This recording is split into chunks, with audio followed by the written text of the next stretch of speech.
Ladies and gentlemen, it's ZUDECAST number 98 today. We're keeping the road to 100 rolling, man, with number 98, our guest here for the day, the one and only, the Philharmonic, man. How you doing? Man, I'm excited to be here with y'all. Hell yeah. Thanks for having me on the show, man. Yes, man. I'm excited, bro. I've listened to your music for kind of a while now. I was trying to think about when I first heard about your music, but I heard it from my brother who does sound, and he put me on to your stuff. So sick, really old school. We're stoked to have you on, man. Yeah, thanks, man. I'm excited to be here. Philharmonica himself in the building. But like, you know, when you Google like rapper's full name or whatever, it just comes up with a bunch of bullshit. Dude, yeah. so glad to have you on, man. This is like one of Sacramento's finest. You know, we're drinking Sacramento's finest tap water here. We got one of Sacramento's finest in the building. Yeah. Dude, we were just like just tidying up and hanging out a little bit before the show, but we were just bumping all your stuff. Your new album's fucking awesome, dude. Thank you. Killing it. When did Chironic. Yeah, Chironic. Is it Chironic? Chironic. Yeah. Okay. Yeah. Hell yeah. Yeah. When did that drop again? Was that like it's 2023, but what was that like just recently, past couple months, or was that? We're in November, December. No, we're in December now, so it's been like 4 months. I dropped it on July 28th. Sweet, dude. Okay. 30th birthday vibes. Hell yeah. Oh yeah? Yeah. The big 3-0. The big 3-0. Sweet, dude. The dirty 30. The Dirty 30. Nice. I was just hanging out at my boy Isaac's dirty 30. Shout out. Oh yeah. Hell yeah. But that's exciting, man. How long were you working on it? I was working on it for 5 years, 2 actively, 3 in my own head. When you come up with a whole bunch of songs and you have a lot of imposter syndrome at the same time as having a lot of great selections, it's like you're fighting perfectionism on 2 different ends. And so I just sat on hella music for 5 years. I have another album literally ready to go. Damn. Yeah. Okay. Yeah. Okay. The vault, bro. The vault stack. Yeah. That's sick, man. Where did you like get it produced and all worked on at? Was that like a lot of it just at home, or did you do it like at a certain studio? Did you work with certain people, or No, I did it all myself. Dude. Yeah, like in my home lab, and then I finally got a rented space to do my music because I didn't like doing studio work in my bedroom. Right. I don't know, something that as you get older, you like to have like intentional things. Yeah. Where, like if I'm going home, I'm gonna go sleep. And I'm gonna go to the studio. I'm gonna make music. Dude. And For real. I'm the same way where I'm like, I have a bunch of music shit in my room and I'm just like, all right, I'm going to just watch YouTube and just pass the fuck out in here. It's like, it's not, it's hard to make the home studio like an actual proper workspace sometimes. It's like, everybody's like, it'd be so easy. You just wake up and just work on music. But it's like, I don't know. There's too many distractions at home, man. it's that, and it's like you're suffocated. I don't want to be suffocated by the craft. Like I don't want to be so defined that my life is music. Like music is what I do at this time, and I'm the Philharmonic when I'm on stage. Right. If I step off that stage, my name is actually Christian, not Philip. Just letting y'all know. Yeah, I know. You know? And I just don't want that to encompass my entire life. Back to the album though. We were at, what did you ask again? Because I'm trying to remember like what was the question that led to that. just like what was the production like? Like who'd you work? Did you have any like people you worked with, or all that good stuff? Like what was like the whole process of that? You know, I guess. Now I did everything from start to finish myself, but Nice. you know. It gets tiring after a time, you know. So you did like do you take it to someone for like mastering and stuff, or? No, I'm sensitive about my shit. Wow, dude. No, I mean that's impressive. I was like, I'm dude, doing it everything. It shit sounds everything fucking, myself. It sounds fucking great, man. We were just Thank like you. bumping it on the speakers, and it sounds fucking pro. Like you could have it in a mix of anything else on Spotify, and it's like right there in that pocket, dude. Where it's like sometimes you can tell like when you're like listening to a playlist and then like something comes on, you're like, this was made in a basement, but like, you know, like, or just like even with the mastering and everything too, like if the volume levels, you know, everybody's like fighting over the loudest shit, you gotta have it all like blend it. And I was like, man, I was just noticing so many different influences, and you're just like nailing all of them so well. And I think what is it? What's it called? Peace of Mind or state or what's like? There's one of the tunes has a whole like Jimi Hendrix fucking that's Peace of Mind. Yeah, Peace of Mind, dude. I was like, oh shit, like just totally like shifts gears, and then but then it's like, but it's almost like you're just like, yeah, I could do this.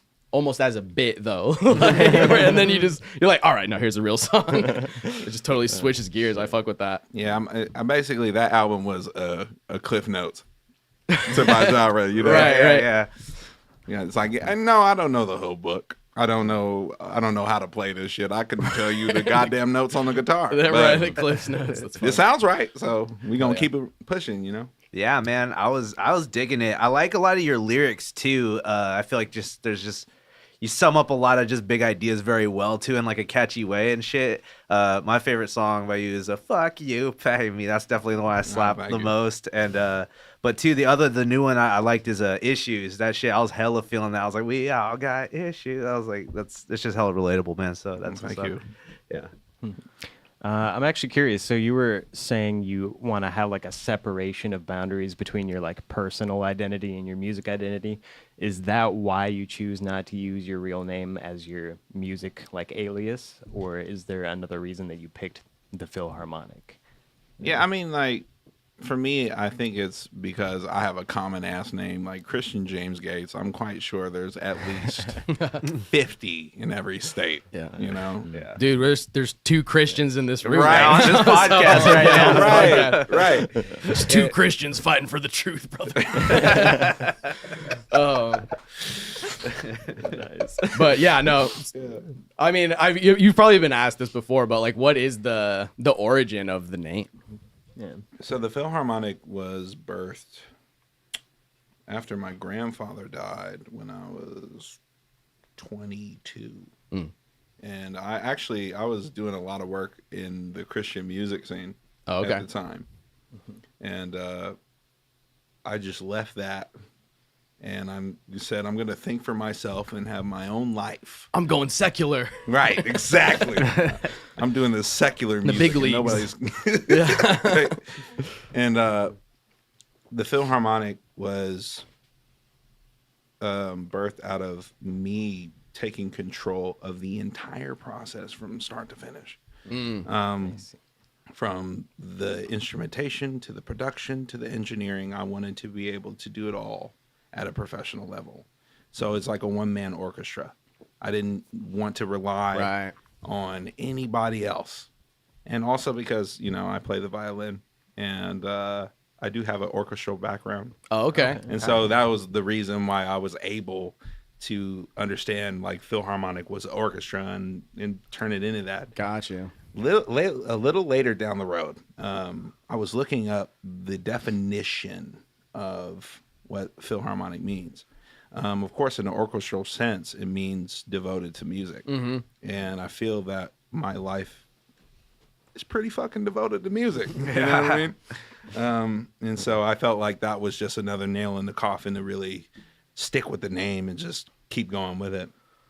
Right. Yeah. It's fucking sick, dude. Yeah, that's I love it when it's like fitting like that too. You were saying you were playing with like Christian music and stuff too. Yeah. Did you like play with like church growing up? Is that like part of where your musical background comes from too, or? No, actually, I didn't have church as musical background. I was actually started in classical music, classical piano. So my mom had me in lessons. I mean, we were pretty spiritual.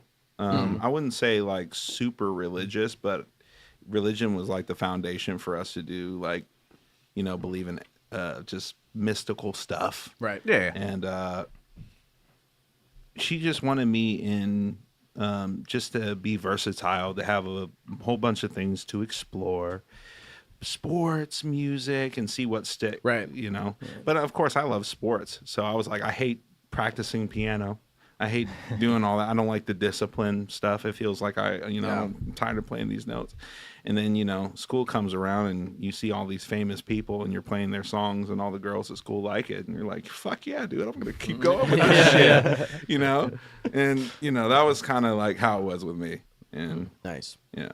So did you get into production more like were you getting into that during like high school era or still? Yeah, man. Yeah, dude. Dude, so what did you start out with, like software wise? I feel like we ask everybody this. Reason oh, yeah. 4. No yeah, fucking dude. way. Hell Reason yeah. fucking Bro, 4. you gotta. That's the one I started with.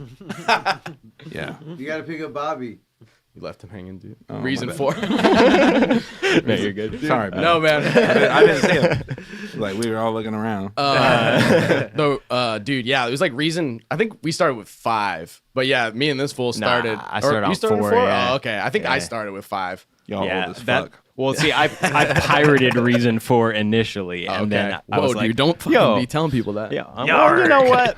I've said worse things in terms of crimes I've committed. As far as Reason 4 goes, the only reason we ended up like sticking with it is I was like, oh yeah, Reason 4 is cool. That's how I got into music production, and then I actually bought Reason 5, but I sold it like half a year later for Ableton. Yeah, because this guy. Right, dude. Yeah. We started getting into Ableton like like 9th, 10th grade. Yeah. That was the shit, man. That was like, I mean, because when we were in high school, it was like the fucking Skrillex era, dude. It was like fucking Skrillex and Deadmau5 and all that shit. It was popping off like crazy, dude. Our lights like flickering. Yeah, it's flickering It's a little bit. okay. It's okay. It's just the ghost of Zudes past. Indeed. So, okay, so you started with orchestral music. So where did you start?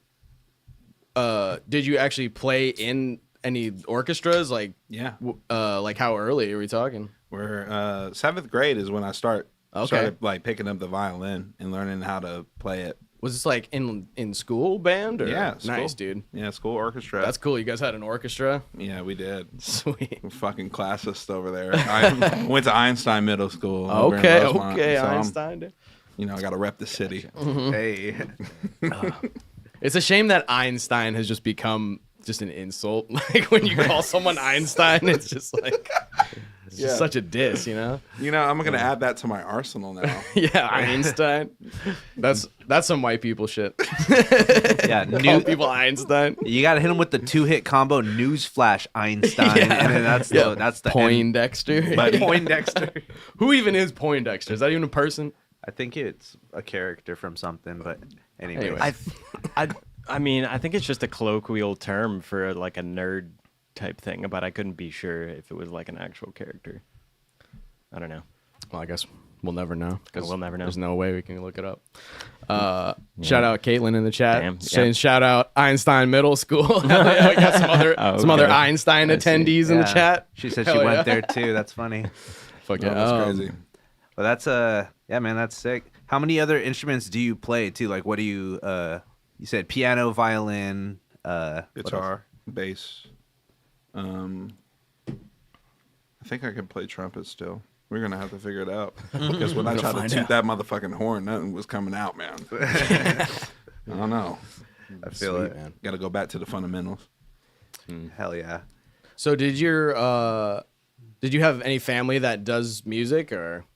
Yeah, we were actually a very musical family. My mom was in choirs as a kid and Okay. had me in community choir. I really appreciate, shout out to my mom for having me involved in all this music stuff. But in all honesty, that choir was torture. That shit was torturous. On Black Friday at 4 a.m., cups of hot chocolate in the hand. We're singing Christmas carols in front of Walmart. Back when the PS2 was out, people were brawling, and we're just singing "Hark of the Bells," trying to get the Christmas cheer up. Damn. People just fucking fist fighting each other. You're like, and a partridge, and a partridge. Right. And it's just she was in choir and she sings, and my grandfather, he was briefly a part of the group, Edwin Starr, who made the song War. Oh. So when he was starting out in Cleveland before he went to the bigger cities, he was a part of that band. My grandmother sang. Uncle plays some keys pretty well. Wow. My great-grandfather used to play with, can't remember. You're talking about- Duke yeah. Ellington. Whoa. Like he was a very renowned pianist. My Uncle Buddy on the other side. He was a pretty renowned trumpet player. Nice, So dude. a lot of people a lot of my family from the Midwest, they were really heavily involved in music. So Oh, sweet. lineage of stuff. And here I am, a fucking rapper. Nice. Well, dude, I mean, that's kind of how you're, like, not marketed or, like, kind of, you know, talked about. But, like, dude, I mean, like, this recent album is much less rap-centric. It's more, like, singing. I mean, like, you got a serious range of stuff, man. Such a wide range of influences and, like, so many different vibes. We were checking out the Spotify playlist that you have on your page too, with just a different influence. I just put it on shuffle and it was like Donny Hathaway, and then it was like, yeah, like some Stevie Wonder. I was like, okay, you know, so there's like Peter Gabriel on there, and then there's like Alice in Chains. Yeah. Like, interesting. Yeah, you will see a wide, vast genre of artists. Like I listen to everything. Yeah, dude, I definitely heard I felt like the slight yacht rock, Michael McDonald, you know, yeah, definitely those kind of vibes, dude. I love that shit. Me too. Fucking, I torture other people with all that shit too. I'm like, I'm fucking, dude. I'm running Steely Dan right now, dude. Getting Charlemagne.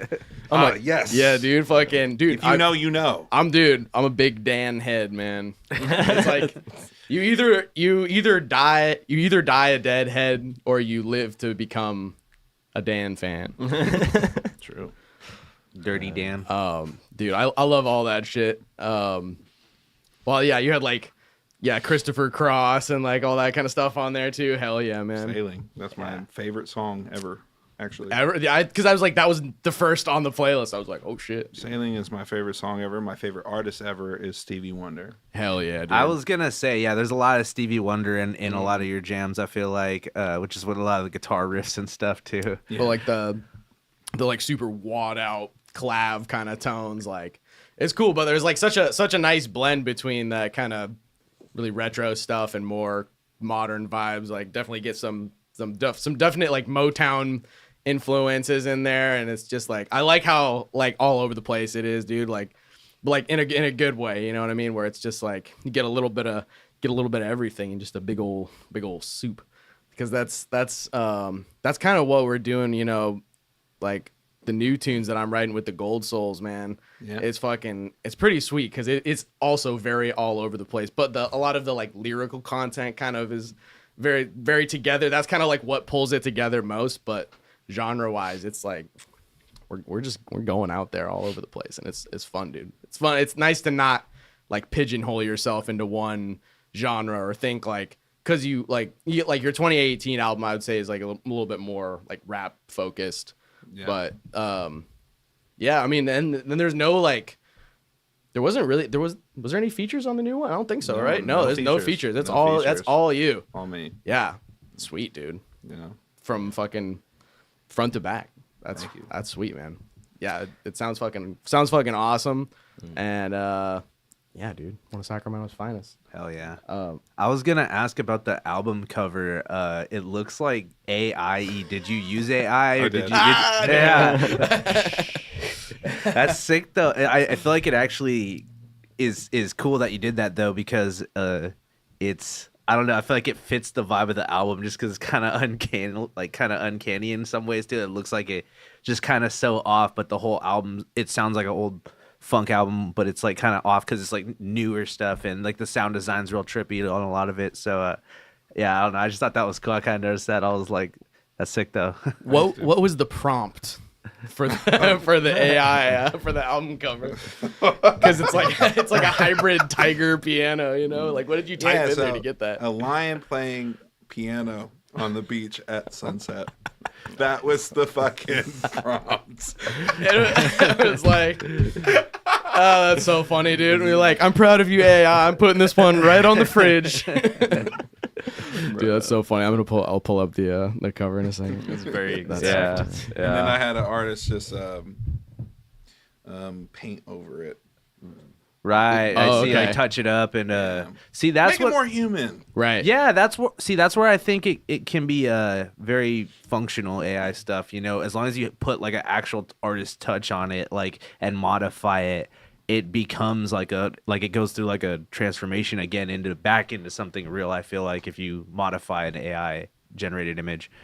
in my opinion. But yeah, I do art, and there's so much like, debates and controversy talk about like what is appropriate to use for AI or whatever. But I like this cover a lot. Here, pull that shit up, Josh.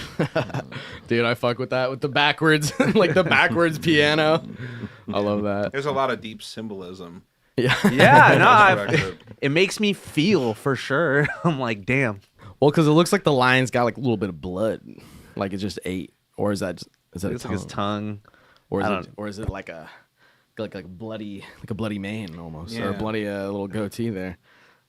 Yeah. Dude, that's sweet. I know, because I was looking at it, I was like, is this AI? But so it's been painted over though, like an AI one that I see. That's sweet, dude. Yeah. I wish I could show you the original, but it. I don't know, man. You can tell it definitely a computer did that shit. It was struggling. Yeah. It looked like a Minecraft house. Yeah. That was sweet. Yeah, that's tight though. Yeah, what made you what made you like want to go with that? Was it like just like an interesting, like, did you have any like thing you're trying to say by choosing that, or did you just run it, just try to do something creative? So there was a lot of heavy symbolism. I was really into a lot of esoteric philosophies and spiritualism. Things about like, tarot cards, astrology, numerology, yin and yang, looking at a lot of just observing the universe as what it is, and what my place in it is. So the lion, I'm a Leo, so that's what that symbolism is. The piano, of course, is me. The sunset is really the sunset and the beach mean the same thing, where it's like I'm trying to find balance within myself through this music and expressing that. It's like where the land meets the sea, and so you see the two polarities coming together to make one, landscape, and you see the not light and the dark coming up to create the sky that we see. Right. And so it's like I consider sunset or twilight, where you see all the array of colors of the electromagnetic spectrum come together to make this beautiful landscape, that we call nature. And it's essentially just expressing more of my nature and my balance within myself from start to finish. That's what this album's about. It's so sick, Nice. man. Yeah, that's sick. It's reflective of the music too. So that's cool that you put all that thought into the cover, and then it's like kind of the theme of the album too, and the themes are being conveyed in the piece and in the album. Yeah, no, that's crazy. I thought you were being ironic for like 2 seconds. You're like, there's so much deep meaning, and then you actually No, you had it. explained it. Yeah. Oh, and I mean the title of it too. Yeah, I was about to ask. The title is it's based off this mythological creature named Chiron. The original spelling is Chiron. Okay. In astrology, there's an astrology placement chart within my astrological whatever it is. I was getting deep into astrology because that's what the ladies liked at the time. So, I needed to learn what time my birth was. I didn't know that shit. And, it was kind of funny. But Because Chiron's is like a centaur, right? yeah, he was a centaur, and he was good at such a variety of things. Yeah. This motherfucker right here. Right? Let's pull it up. Yep, that's him. It's the boy. That's a man right there. I mean, he stood on business. So he was an immortal centaur, and he could do archery. He was a healer, an apothecary. He was really good with the arts. He could basically do everything. There was a war that came, I believe. I'm terribly summarizing this. So forgive me.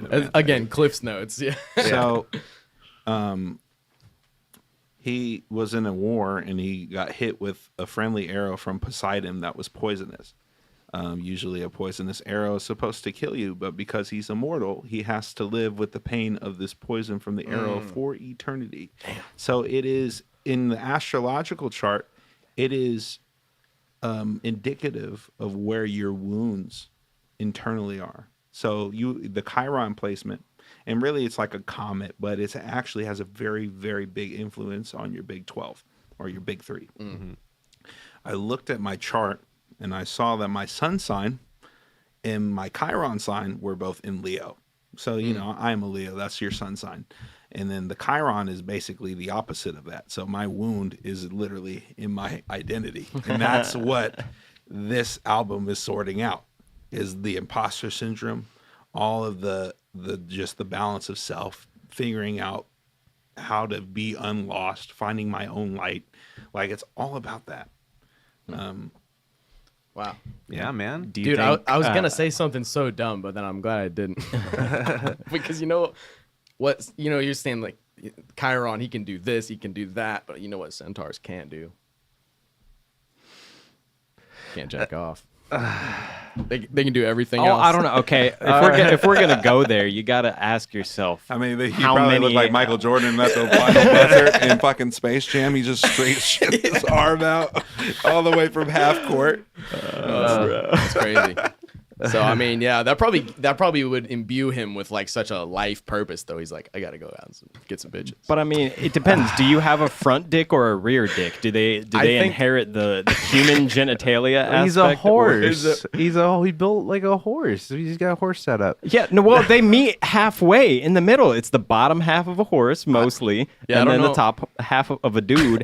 the junk just happens to be right at that middle point. So I think it's up for grabs. I don't think it's at the middle point, but you know, it's up for debate. I don't think it was made explicit in the texts. All right, Mythical no. anatomy. If a centaur wore pants. 101. Give me a beer. Yeah. All right. Sorry, No, I no, totally that- interrupt your question. No, that's Bobby. really that's sick though, dude. I love that you're like having the mythological influence in it, because myths are very much so like the reason myths stick with you is because it is like a it's like a way to sum up a big idea through a narrative too, and that's sick that you're doing that. Just with like again with the art piece and with the album, that's sick. That makes it even sicker to me that you're like pulling from mythology, because you know one of the things is like these days you notice everybody's kind of relating to Sisyphus and the Rock. You see everybody talking about that, and it's like I don't know, man. Just I think that's cool, the mythological influence, because that's what like a lot of my comic book is about and stuff. And I do like I'm trying to get back into music, and I'm trying to pull from that shit too. Yeah. Yeah, I was curious. You're saying about this guy, this centaur dude, he could kind of like do anything, and he was good at all manner of different things. And the course of the album was sort of meant to deal with your imposter syndrome. So do you think it was like a self-fulfilling prophecy in that you described the journey and then succeeded by like completing the album, and then now it's like you feel like you're a real boy now, like quote unquote, but as like a real musician, you know what I mean, or as like a real artist, or is that more of like a description of just an ongoing journey that you don't think is gonna stop? I I'm think just curious. I think now that I'm realizing it, I think from start to finish, I'm lost, and then I'm like, the last track is called "I'll Be Just Fine." Is like I think I'm okay with not knowing what the fuck's going on, Right. and I think when you come to the acceptance of that, I think that's when life starts to get really good and really interesting. For me, it was a very big milestone, but I had to, and I still am, I have to battle the very things that I was dealing with in the album outside of it too. Right. Like even after, like even creating songs. I mean, there was a lot of stuff that I went through to even get to that point. Overcoming drug addiction. I mean, a lot of stuff that I was writing was these Adderall fueled philosophical rants that never ended, and just finding all the connections just to go around in this circle that made no sense. Right. And so this, you know, the battle always continues. I think we're always going to be struggling with something. There's always a resistance that comes with what we want. There's always a pro and a con that comes with anything we have in life. You know, there comes a responsibility with every gift. Right. You know, and for me, when I looked at what I wanted my life to be, especially as it pertained to music, I did not see the resistance that came with it or expected it at every level, and the responsibility. And so for me, that really shifted what I wanted out of this. Now I don't know what the fuck I want except to feel good within, and to live my life and say, hey, I don't have any regrets about anything that I've done. I don't have any regrets about the path I took. I don't have any regrets about not releasing enough music. I am now here for the ride because now I understand that you have to surrender to some shit.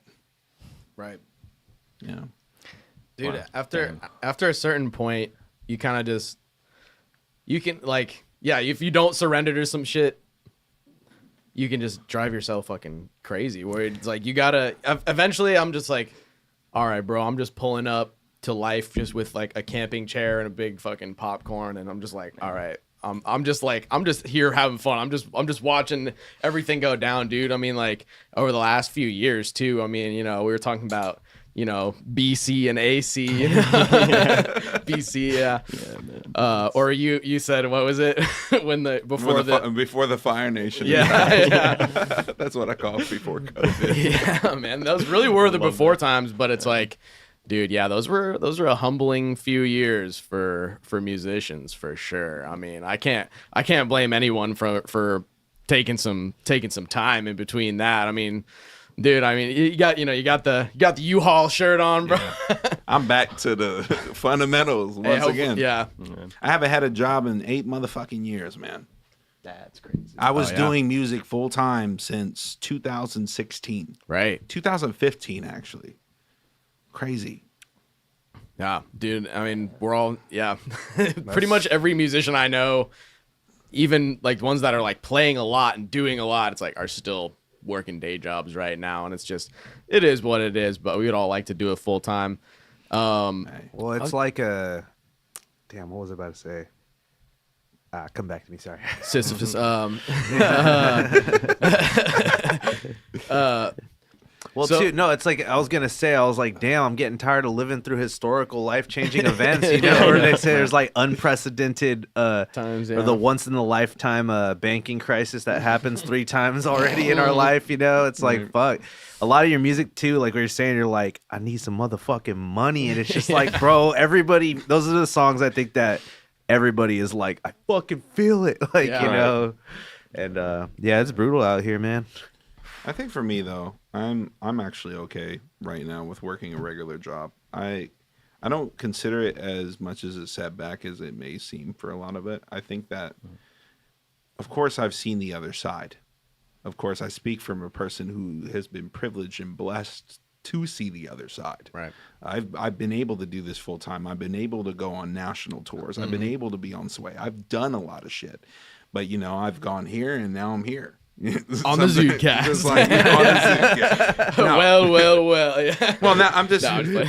But in the grand scheme of it, if you're looking at accolades, it's like I'm not in a place where it's like, yeah, I had this linear growth. I thought I was just gonna keep going up and up and up and up and up and up and up, and then you're gonna reach the mountaintop and you're gonna fucking stay there. Right. But really, you go through real life changes, real life experiences, because I really want a real life. Right. And I didn't really understand what that meant. I didn't want a life. I wanted the accolades of a celebrity. I wanted the bank account of a celebrity. Right. I thought I did, at least. And then I saw what they went through, and I was like, I don't know. Because it's like you're weighing the pros and the cons of it. And right. I was like, I wanted to feel like a regular human. Let me go figure out how to do this regular job. Let me learn some skills to be a good human. Let me learn how to cook better. Let me learn how to clean better. Let me learn how to fucking fix a car. Right. Like I've poured so much into this music shit that there were places in my life where I didn't know how to do a fucking thing, right. And I don't even feel like an adult. Right. And right. Look, you know what I mean? It's like, all right, cooking. Yeah. Right. And I don't think that, because the life I want is to be able to be good or at least proficient at all of these things, to be able to be a provider, to be able to take care of my loved ones and the people around me. And I can't do that by playing keys and writing fucking lyrics all the time. Right. And that's just the truth about life. And really, it's like, how do you find happiness outside of the instrument? Because we can't be at the fucking club every weekend. We can't be at every open mic and hope that some days somebody's going to come and save us. Right. I spent 8 years doing that shit. Right. I realize, and it's like I have such a vast reality of life that I want to explore. And I felt like I had this myopic ass vision for myself that only saw music as a way to relieve life's natural occurrences of both pain and joy. You can't fucking do it. You gotta live it. You gotta, don't be afraid of the job. Go there and say, I'm gonna be the best person at this job, not because they pay me well, not because I like the people there. You do it because you want to be a better person. You go to this job and you say, I think this gives me an opportunity to learn something that I didn't before, that leads me to the person I want to be. Right. So I'm working this U-Haul job. I'm learning how to wash windows. I'm learning how to put coolant in the fucking car. Right. I'm learning how to check the oil. I'm learning how to check the tires. I'm learning how to do a whole bunch of things I would have never learned if I didn't go here. And these are things that I want to be able to know if shit hits the fan. Yeah, dude. I don't want to take everything to a specialist. Right. Yeah. Some things are better if you just take the time to fix it. Yeah, no, that's sick too. That you're using your regular job as something that is going to help you build yourself in general too. That's like the best case scenario I've found, when it's like you find a job that actually is going to like benefit your own personal development too. So that's cool. Well, the thing is that all of them can. You just got to look in the right places. You just got to shift your perspective, shift your paradigm a little bit. Because it's like, I'm also dealing with people, and you got to learn how to talk to people. And talking to people isn't always easy. And, and it's like learning how to deal with problems with other people. Conflict resolution is definitely not easy, especially if there's a disagreement and you learn how to come to the solution together, even with somebody you don't know. I mean, that's just the nature of growing up, and that's just shit I felt like I was running from for a really long time. So So so you said since 2016. So you graduated high school. So you're 30. So probably like 2010 or 2011. Yeah. Okay. Yeah. So did you have a lot of day jobs at first, or? I mean, I started at McDonald's, brother. Right. Yeah. Before I had a mixtape to put in the kids meal. I was just flipping them burgers like everybody else, or pushing a RAV4, and then I worked at a laundromat, and those were the two only jobs. And then I was picked up by a producer in the Christian industry, and he gave me a rate per month that I could be able to do music full time. And I was like, and I've always wanted to do this, so I'm going to take this and run with it. Just one beat a day, and it paid my bills for the month. And so I just kept working, kept learning and working, and coming out with my own mixtapes and all sorts of shit. So you were doing beats, or like how was that arrangement like? It was good at the time, but I was definitely getting fucked. even even in the Christian industry. That's why I was so angry at religion for a while. I experienced so much shit in Christianity that motherfuckers wouldn't even be able to fathom. People, the way that people talk about the real world is a lot of the shit I see in churches too.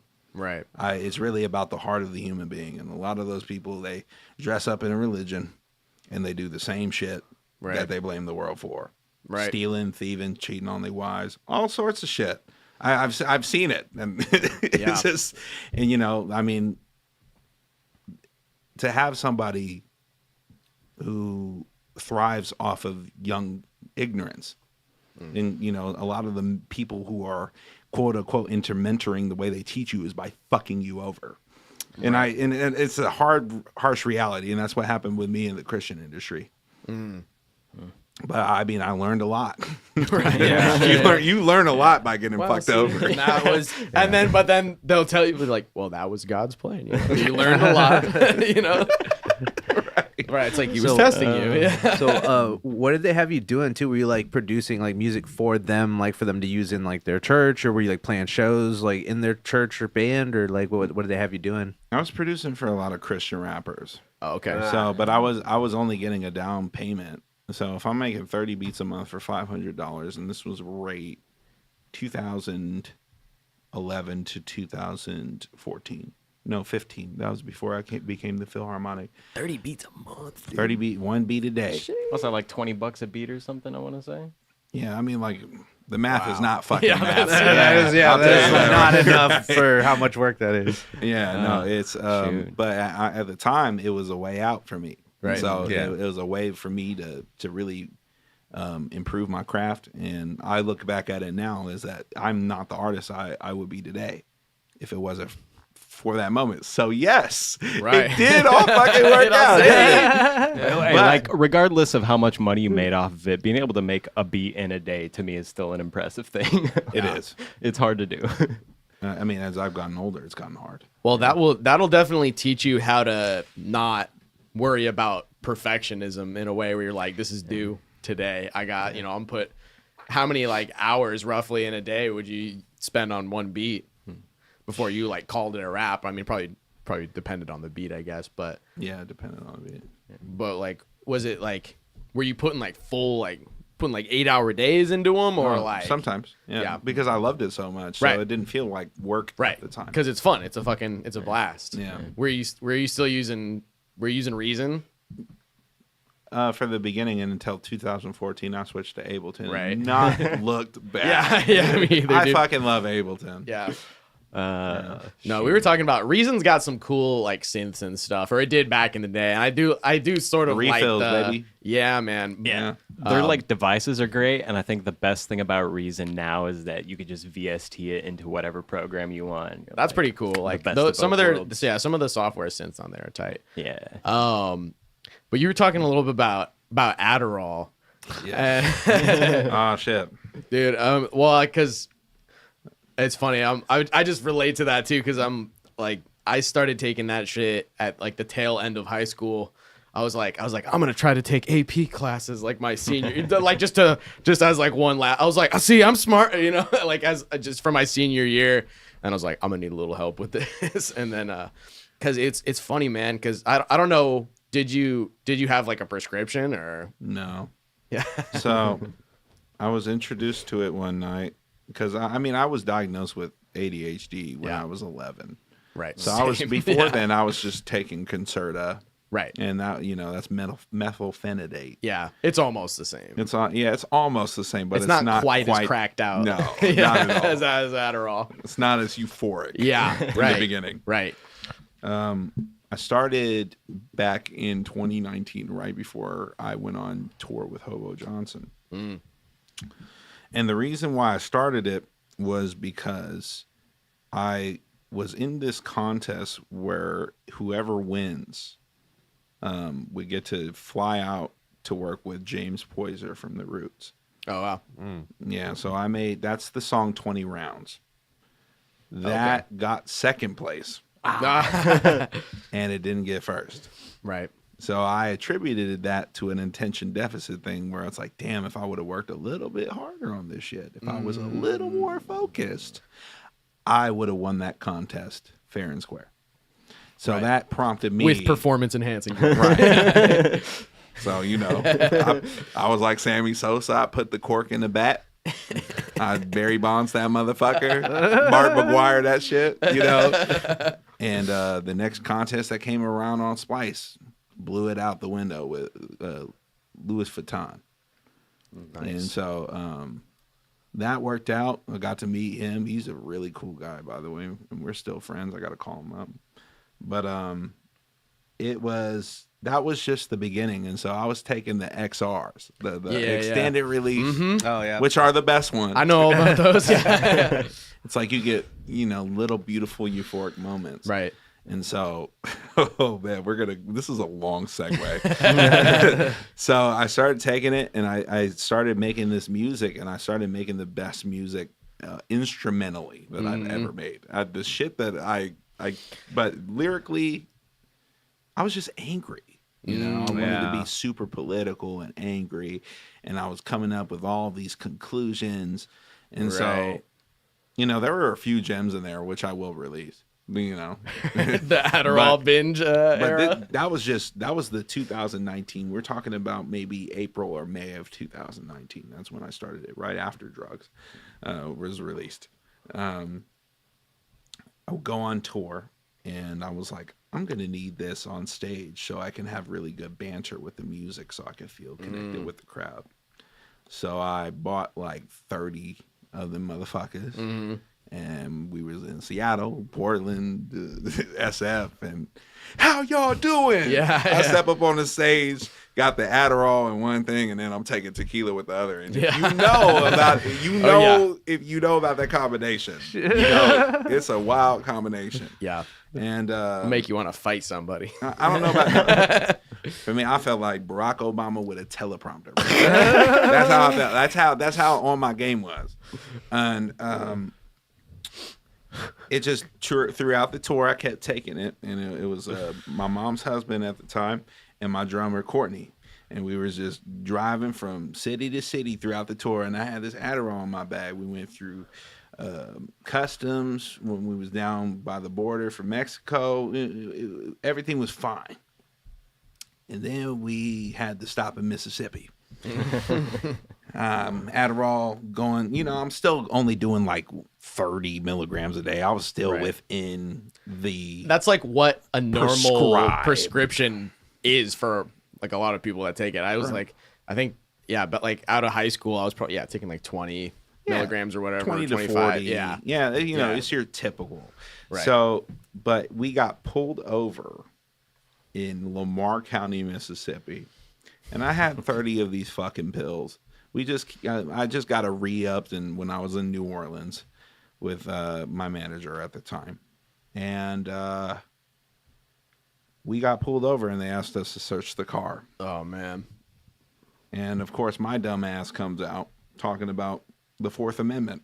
How'd that turn out in Mississippi? Didn't work out. Yeah. They searched the car. He didn't look through all the shit, but as soon as I saw them pulling up behind me, I was already trying to plot and scheme for how I'm going to hide this shit. Because I don't know if when they search it, are they going to search my body? Are they going to search me? Right. I don't know. But I was scared to death because looking back at it, I would have definitely caught narcotics charge with an intent to sell. Right. That's how much I had. Right. So, you know, the fact that he didn't find it was a blessing. But as soon as we showed up in Birmingham, Alabama, Courtney was like, you need to throw that fucking shit out. Yeah. Down the toilet, all that shit went. And I was like, no. So that was part one, and that ended for the tour. So I just, you know, kept doing the half a bottle of tequila every night. That was interesting time. And I come back from tour, and I get a considerable big check from all the merch I'm making and all that shit. Blew it on as much Adderall as I fucking could, and that was the start of my pandemic. That's crazy. That and EDD money. It was, Right. I mean, I didn't spend it on that, but I did. Right. The EDD was for like the studio, and I Right. revamped my entire studio. But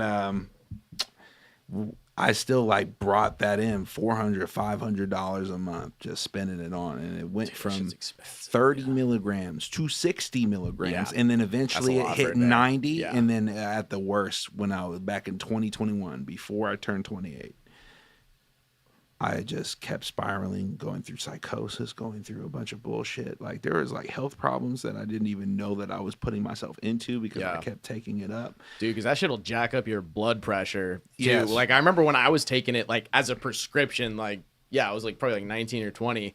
Like I would go in for just like a routine checkup, and I would be like, not, you know, having not slept. Like I would I just started not sleep. I was just like, I don't need it. Like I'm just fucking wake up. Hit the fucking Benjamin and, you know. I had to take my ex to work at 5 a.m, and I felt too damn tired after like 20 hours of sleep. And I said, you know what? We're going to pop one of these motherfuckers 5 minutes in. Yep. I was ready to go. Yeah. And yeah, it was a sad fucking time, man. Woo. But there was just one moment where I was just in the height of the psychosis of it, taking 120 milligrams. And that's a lot. There was one day, it was like I thought about the 27 Club. And I was like, everybody who's in the 27 Club, if you know about the 27 Club as entertainers, as a musician, there's only one way you get in that motherfucker. Right. Drug overdose. Yeah. That's the only way you get into the 27 Club. Everybody you know. Just about. Yeah. No, there's I mean, I nobody- guess in that particular club, yeah, you got Janis Joplin, Kurt Cobain, Jimi Hendrix, Amy Winehouse. Right. Yeah. You know, it's that club. And I was like, I just felt like if I took this shit one more day, I would be fucking gone. And this was 21 days before I turned 28. And I said, I can't take this shit no more. Can't chance it, yeah. And I took the shit out of my bag and I threw it in the trash and I said, I'm done. And that's when these last 2 years I've been sober, 2.5 years. That's good, man. That's good, man. That's super sick. Like, it's not easy to, especially when you're working so hard on different things and you're using it to almost like supplement and like compensate for like different levels of like what you need, like the energy you need, and then to overcome that is it's not easy. It's not easy at all. I'm a boozer myself, so sometimes you gotta catch yourself too, and your ability to catch yourself is and come back from it and go 2 years without it. That's a long time, man. That's not easy. So that's really amazing. I ain't gonna lie to you though. There have been times where I'm like, shit, this shit's hard, and you know the checklist is just getting bigger and bigger, and the problems are getting bigger and bigger. I'm like, damn, I want to pop one of these motherfuckers right now. Dude, I feel, you know what I mean? Yeah, I feel the same way, man. Because, I was just like, when I was taking that shit too, I would like just go on like Guitar Pro, you know, like to write like tabs and shit. I was like, fuck yeah, just like writing like crazy shit. And I still have a bunch of old projects from that. And I'm like, what the hell? I was like, I don't even think I knew what these chords were, but they were hitting on a different level. And I was just like absorbing all the music theory at that time, man. But it was like, I felt like I was writing such crazy shit. But it's like, yeah, originally I was taking it to do fucking homework or whatever. And then the instant I stopped taking that shit, I was like, I'm dropping out of fucking Sac City or whatever. But it still calls to me. I still yearn, dude. Right. It's like the mask in Spider-Man, the fucking Green Goblin mask. It's like, you coward. Like you know what I mean? Do it. He's like, no. Yeah, well, that's good, dude. Congrats on your sobriety, man. That's fucking awesome. As we're all just like fucking smoking bong bowls and drinking high lives. Everything's in moderation. I mean, like, not everything is prescribed meth derivatives either. Right. And like Miller Lite is not a fucking meth derivative. You know? Well, dude, right. But like, that's more of like a Four Loko type of. But it's crazy that they really just be passing that out to like third graders. Like, because I remember I got tested for ADHD when I was probably like 8, 9 or whatever, and they're like, yeah, you're fucked up, dude. Man, but then they would have given me the shit, but thankfully my mom had like the foresight to be like, no, we don't need to give this kid meth. Shout out, mom. But when I was 17, she was like, all right, fuck it, fine.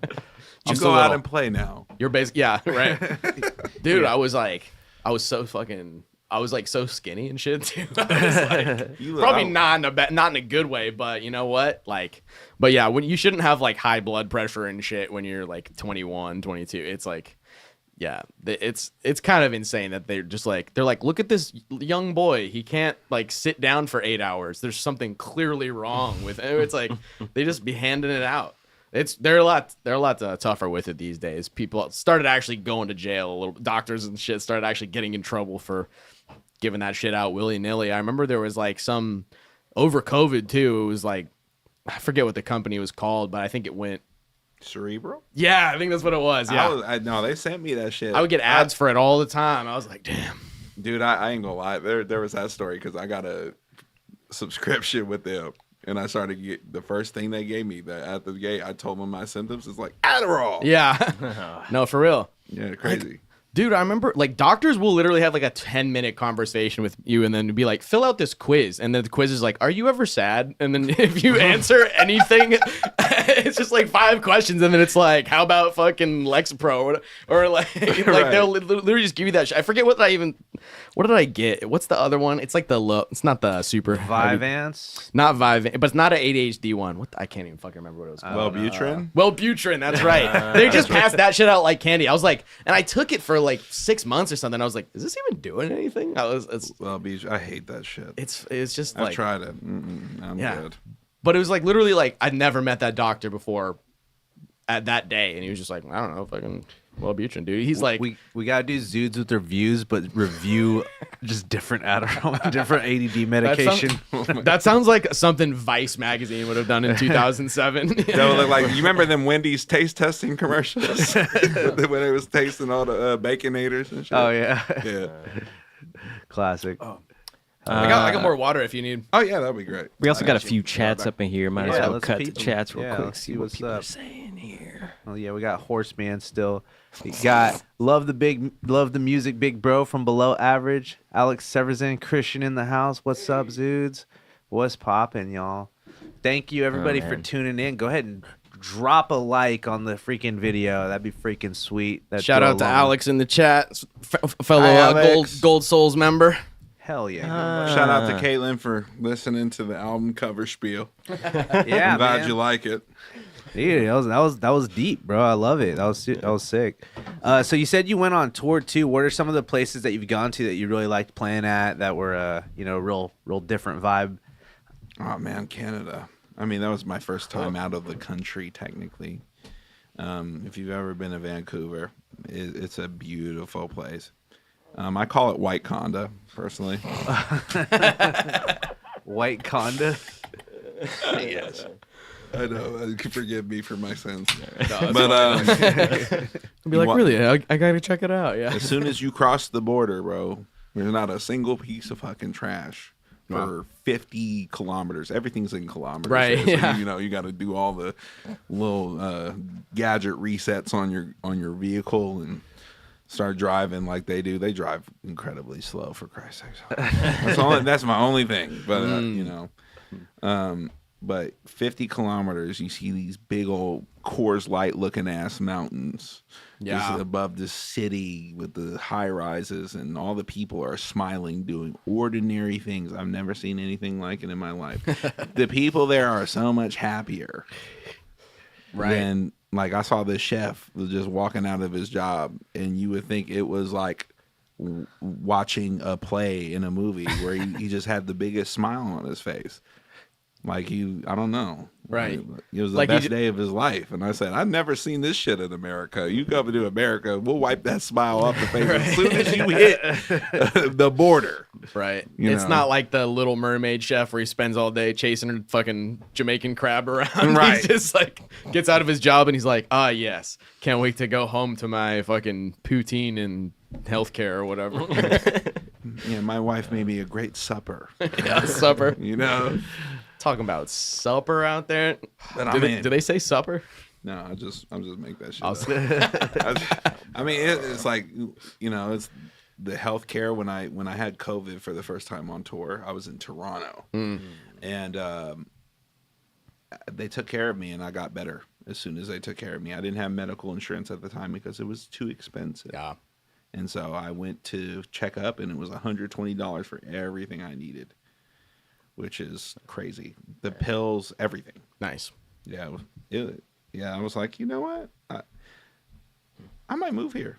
Like, no offense, but they probably wouldn't let my ass in at all. Yeah, no, that's crazy too that you actually like had like an experience with their whole system too over there, because it's most people don't find themselves in that situation, I feel like. So that's cool that you actually like saw it firsthand what it was like. Yeah. Right. I mean, it's not cool you got sick, but Yeah. But so what was like the venue, like where'd you play at? Was the crowd like good? Like was the crowd real into the show like when you played out there, or were they kind of dead? No, they were really into the show, and they were really nice people and cool to chat with. Texas is a really good market too, but that's not out of the country, but Right. Almost. almost. It's almost its own thing, yeah. But I feel like for musicians, it's the best market there is in the whole United States. In Texas? Yeah, Texas is also a very interesting place that I went to. Right.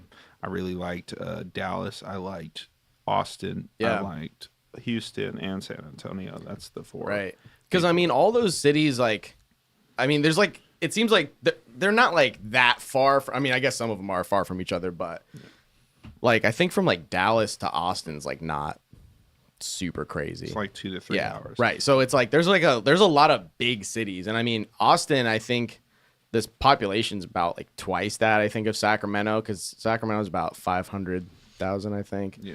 And then Austin's like around 1 million. So it's still not like a huge city, but it's like I don't know. I mean, so many people are moving there. I mean, like the comedy scene's blowing up out there, the music scene, like everybody's like, you know, I mean, a lot of like tech companies are moving out there to like just, I guess, Texas in general, just because probably, I don't know, just everything's fucking cheaper and it's fucking, I mean, I want to head out that way. I'm going to be going to New Orleans on tour next like April. So hopefully we're going to like, I knew it's going to be fucking sweet, man. Have fun.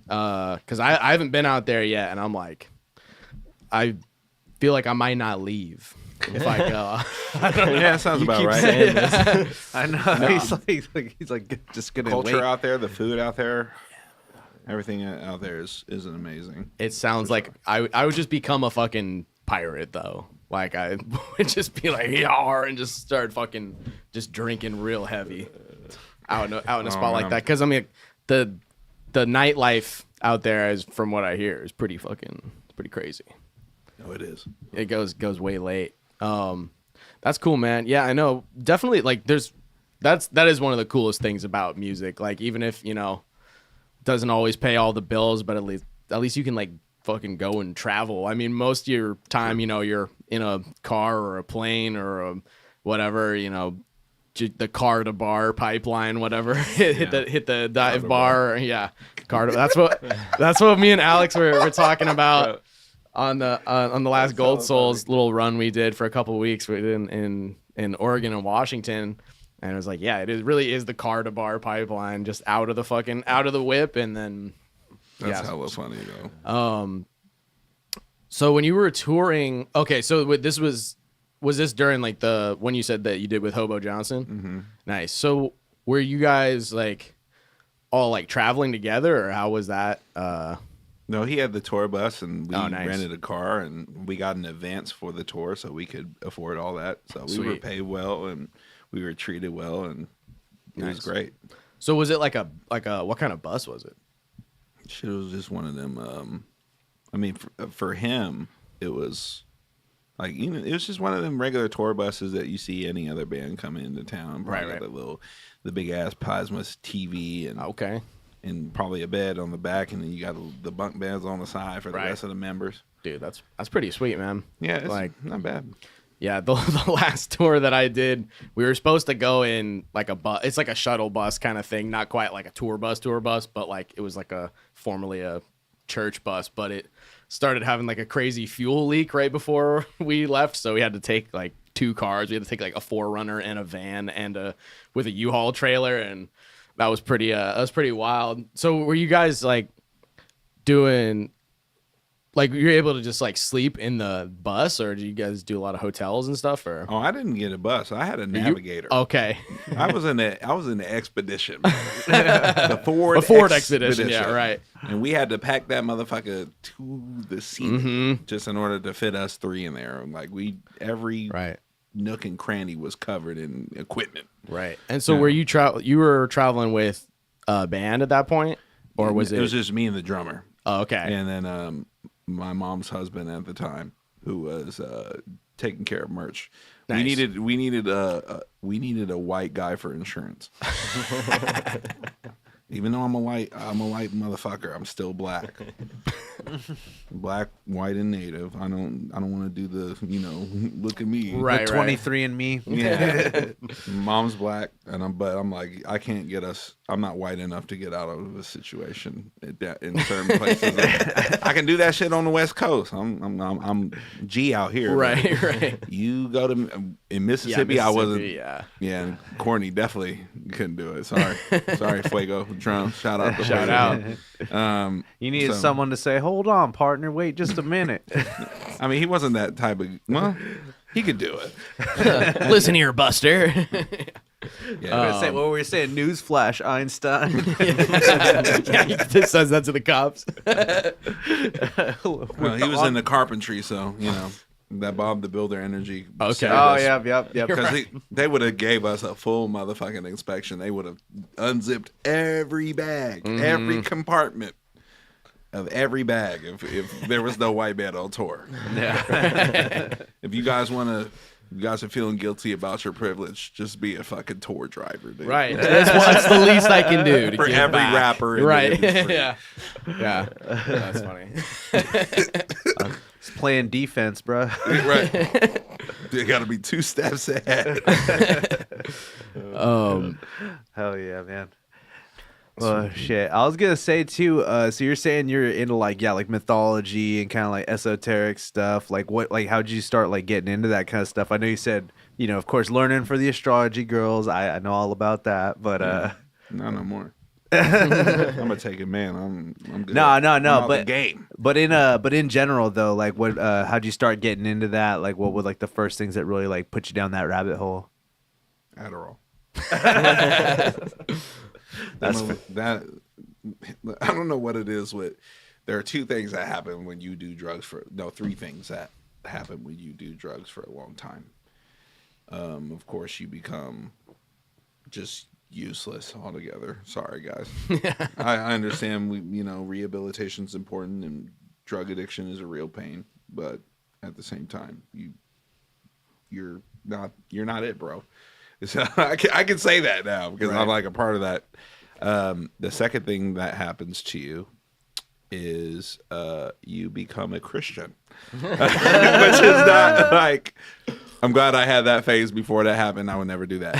But the third one is that you become a Illuminati believer, and you start learning about all the things and all that, which is involving the knowledge and all that. That's where I learned it, and so I learned a lot of things. I figured out that the main thing about life, but it was so simple after I just looked at every nook and cranny about it. But that was hella funny. That was a hella funny time. I don't know if I want to fully get into it. No, yeah, you're good. You're good. I was just curious. Just real quick though? Give us a too long didn't read version. What's you got any like favorite conspiracies you heard of, or any like wacky ones you think are just funny or entertaining or neat? That comes to mind. I think the biggest conspiracy theory is that there's people at the top that are controlling things, and I actually think my conspiracy is that I don't think anybody's in control of anything, and I think like we think these people have power in certain places and they really don't. That's I think is scarier, because that means if something were to happen, we're fucked.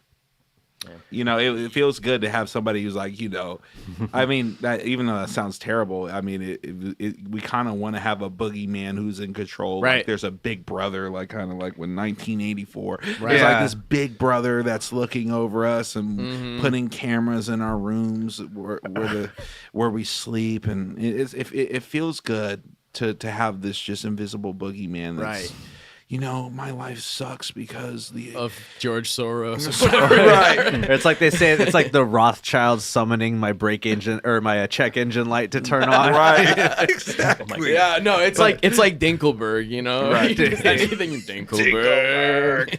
Yeah. Shoot, I think the people at the top is what somebody once told me, is they witnessed somebody park in a no parking zone, and there was a clear sign that had like the amount of fee that you would have to pay if you parked in the no parking zone. And this person gets out and they're like, hey, it's a no parking zone. They're like, no, it just costs like $300 to park here, and they walk away. And I'm like, there's people who just have a sufficient amount of money to where most things are just not an obstacle, so they can kind of just do whatever they want. Right. And there's just a lot of people that are out there just doing whatever they want. Well, Tim, you're talking about when the Fire Nation attacked Duro. It was really clear a lot of the people at the top were just like, I don't know what to do. I don't know. This has never happened Yeah, before. right. I don't know what Yeah. to do. Like a lot of people really just scrambling. There's Well, no and plan, they'll like- all just and no it's like contingency. anytime that there's like a crisis or something, people just look at like whoever's like the first person to make a move on like, all right, this is the policy now, or this is the direction we're going. Everybody's just like, just kind of waiting. It's like a Mexican standoff where it's just like, all right, who's gonna like go first, and then like everybody else just kind of follows suit after that. It's very like lemming behavior, and you're like, damn, if the people at the top are this much of like. It's like they're followers in a way where it's like they're not even that. It, like you said, it is even scarier. Yeah, than, we got a whole bunch of motherfuckers that lied on their resume. That's Right. that's literally Yeah. that's really who's running Right. this shit. right. And I think, and it's always kind of been that way. Right. But and it's like when you think about like thousands of years ago too. It's like, bro, like all the royalty and shit, they were all like inbred. And just like you know that shit where it's just like they would just they would just be like, you like marry your sister or whatever, we got to keep all this shit in the family. And it's just like that's where like the whole like reptilian theory comes from too. It actually gives it a legitimate chance here. Right, where you're just like, it's like, I mean, I don't know, you do that shit enough, you might start looking a little scaly. I don't know. Look like a fucking salamander. Yeah. Oh, that's just Jeff. He just looks like a salamander. But That's my favorite take on lizard people I think I've ever heard, bro. it's like, They're just well, 'cause it's inbred. like, I love theories that are just like thousands of years ago, I think this happened, and then just like in between that question marks, and then now lizard people. Yeah, It's, yeah. There's, I don't know. There's a bunch of steps in between. I don't know how they did it. It's the only natural conclusion. Yeah. I know. I remember we were talking. Some of my buddies were over the other day. They're like, we're all like, oh, how do you feel about lizard people? And I was all like, all right, so here's some Graham Hancock stuff. And I'm talking about all this, breaking it down. They're all like, so what does that have to do with lizard people? I'm like, do you have like an hour or not, bro? Like, come on, you need to listen for a little while. No, Yeah. it's- I'll get to the lizard. I know. I was like, hold your fucking horses. We'll get there. You're like, and the moon is hollow. There's moon bases on the backside. Shit. You got to go through the whole thing. You Good. play video games at all? I used to, and then you get into debt, and now you're trying to get out of debt. Yeah. Yep. Oh yeah. I got to be an adult. I feel Yeah. it. I'm a big MLB The Show fan. Okay. Oh, yep. Yeah. Is that the one where you're like doing like the manager stuff, or is that a different one? No, I think you could do the manager stuff in it, but I never did. I just became the baseball. creative player and have him hit like 5 home runs every game. Nice. Yeah. Hell Every yeah. time we went up to bat, I just went out the park. Unrealistic expectations. Hell yeah. I know. I've only played like Mario sports games, really. Like Mario Golf, Mario fucking Super Strikers and shit. I remember I was trying to get into playing whatever the like football, the big football game is. Madden. Madden. Oh yeah. This was like 15 years ago though. And I was getting good for the first time. I thought I was gonna win my first match, and my foot hit the reset button on the PlayStation 2, and I never played a sports game since. I was just. Yeah. What's the college level football called again? I forget. NCAA. Yeah. I had a couple of those on like 360 back in the day, and those games were actually sick. I don't know. I feel like They stopped making them. It was kind of easier than like Madden in some ways, and I was like, I barely even knew about football at the time. I didn't know about football like how it worked until I was in marching band, and I was in like had to play the football games, and I was like, well, I'm gonna be here. I'm gonna watch the game. I want to know what's going on. Like, Dude, fun fact: if you ever see NCAA football 2014, that game's worth like almost $200 if you find that shit out in the wild. Because it was the last one that they made before they stopped. Because now it's just Madden or whatever. But that last one, dude, it's like hella rare now, I guess. Wow. Yeah, people pay ludicrous prices for video games these days. Dude, man. I can't wait for the all day collectibles and shit. where I could just like name a game and you're like, I know the market value of this. I fucking try me, dude. Yeah, I mean, like that's how it is with doing music and shit. We've tried to be committed to like, no, I'm not going back to a 9 to 5, whatever. And it's like I'm out here doing fucking Uber. I got a fucking eBay page. I do like whatever, like thrifting and reselling and shit. Just all of this shit to avoid like just having Side like hustles. a normal job. And It's like going to KFC and get everything but chicken. right. Yeah. That's on. Yeah, is that what girl dinner is? I think that was what girl dinner is. Girl dinner's all sides. All sides. That's what I've heard. And then boy dinner is just only entrees. It's all steaks. Is that supposed to be a sexual thing, or am I just thinking that too? No, I think it's all entrees, dude. I gotta ask. Actually, when I go to Panda Express, that's what it is. I was like, no, fuck all the noodles and shit. I just want the chicken. Bro, I was just saying, I was like, do not give me a combo. Give me 2 entrees and that's in the fucking egg roll, bro. That's what I want, bro. Yeah, give me 2 entrees and 2 egg rolls. Give me that combo. That's the combo I want.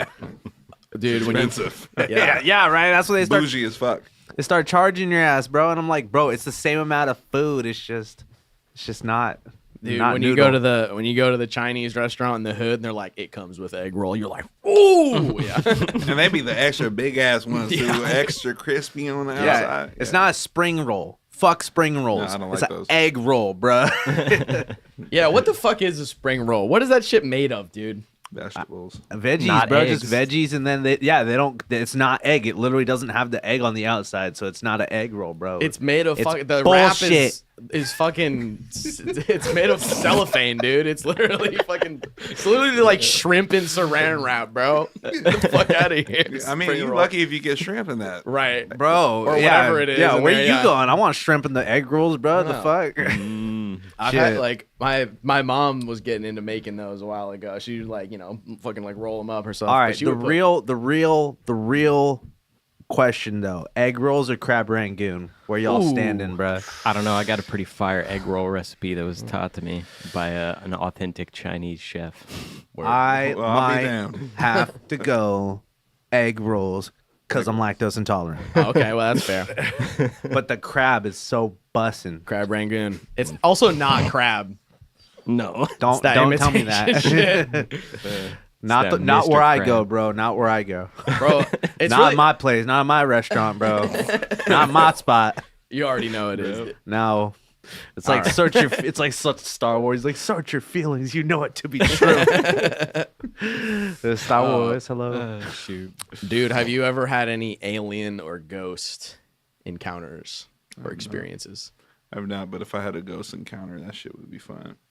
My sister be fucking with a Ouija board, like, Oh, shit. consistently, like, because that's the shit that brings ghosts. That's the ghost game for sure.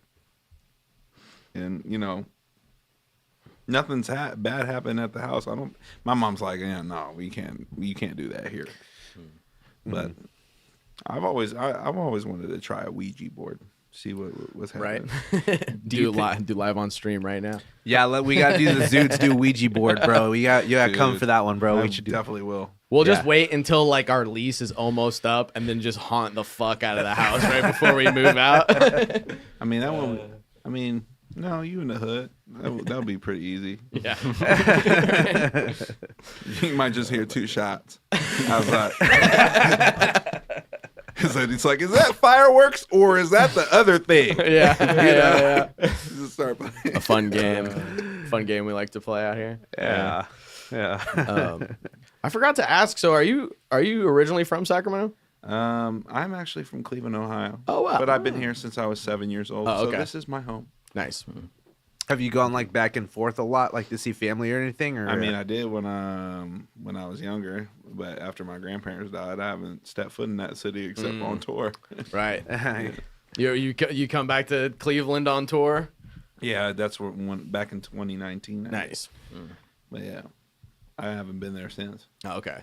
So basically, like, from the formative years are all Sacramento. Yes. So straight from Cleveland to Sac. Yeah. Nice. Cool, man. what's it like out there? Is it like anything you can remember? Any fond memories or like things being different or anything that comes to mind? Like, because you said you're 7, so like, did you go to like kindergarten, first grade out there and Yeah, stuff? kindergarten and first grade. Second grade, that's when I started.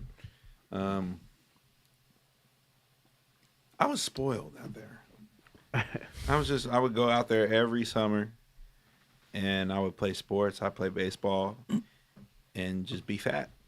Like for every summer it would happen. I gained like 30 pounds, and I'd still do sports every day. I don't know how it Right. happened. I was like, that math was not mathing, but I ate a lot. Dude, that shit just works when you're a kid. Like you you basically have superpowers as a child. Like you can just like fall out of a tree and hit your head and be totally fine. Like it's crazy, dude. It's crazy. But now you walk one step, you walk on the curb Yep. wrong.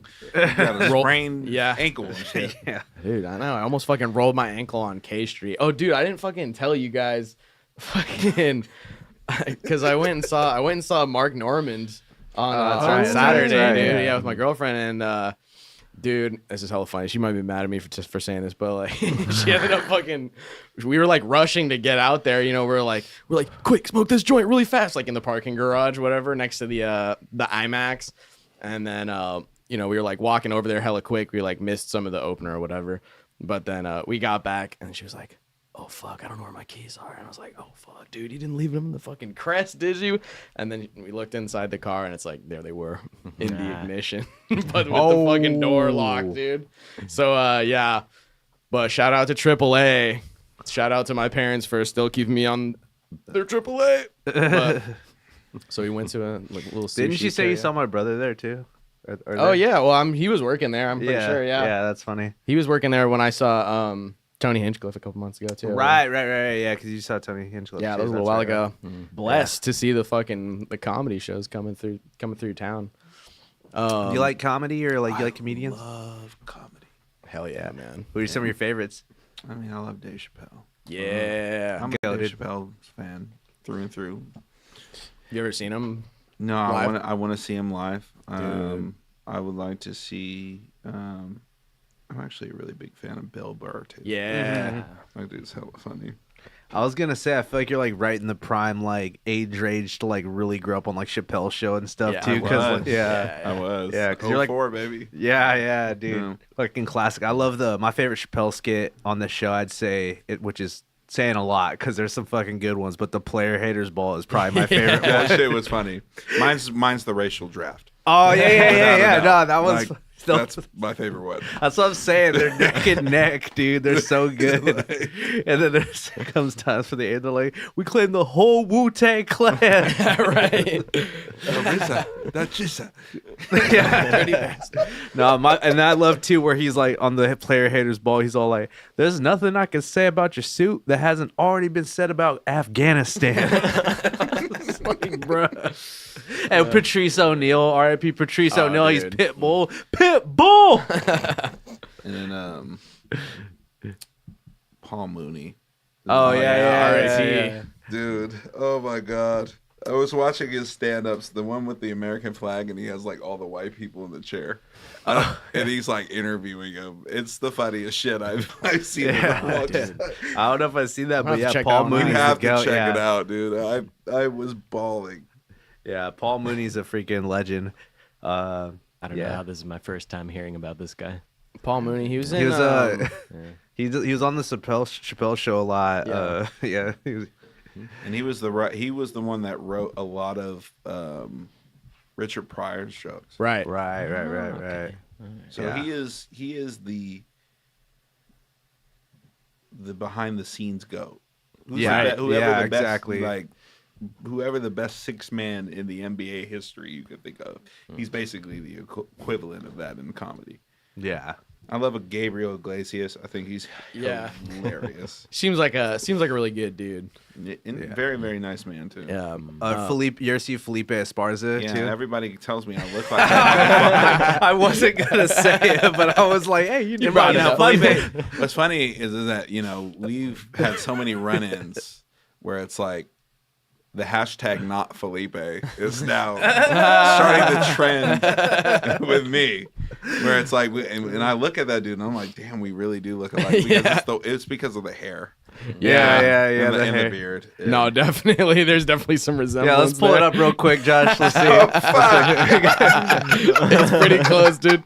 It's not far off. Not far off. It's not far Not off. far off at all. Yeah. And the fact he's now on the Aaron Andre He's on the show Eric now. Andre show. Yeah, he replaced Right. Hannibal Buress. Yeah, I didn't at first. I was like bummed out. I was like, oh, no more Hannibal. But I was like, but it's Felipe Esparza. Let's go. I was like, let's Yeah. go. I gotta watch it. What the Right. fuck? That's Yeah. also great. Yeah, I saw him back on Last Comic Standing back in the day, like when they were doing that, like just on like NBC and shit. And he won. He won one year, and that's Right. how. Yeah, he's a goat.